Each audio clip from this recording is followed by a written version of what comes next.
I'm going to demonstrate the Clearfield SOC, Splice-on connector.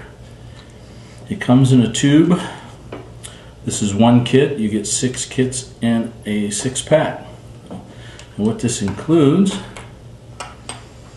is the Splice-on connector, the boot, a dust cover with a handle,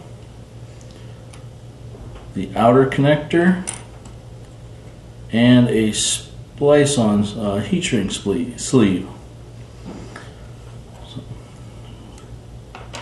first thing I want to do is take this dust cover off and put on the dust cover with the handle. I have something to work with.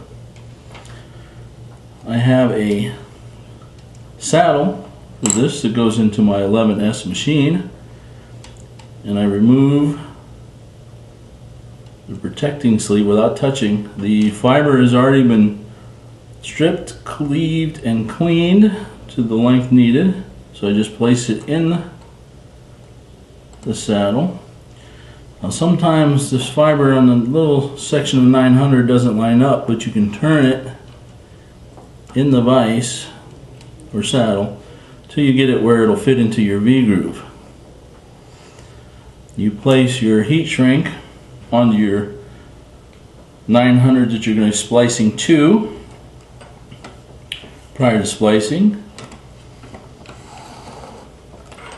Now we can just place connector in.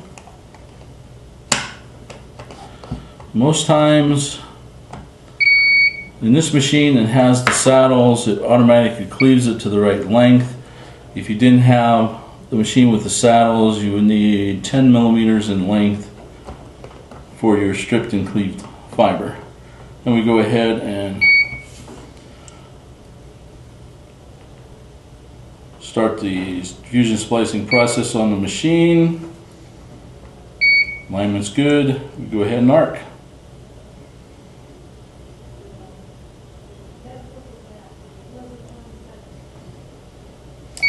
Now on the machine, you need to turn off the tension test at this point right here. Consult your machine's instructions for that. Slide up your heat shrink.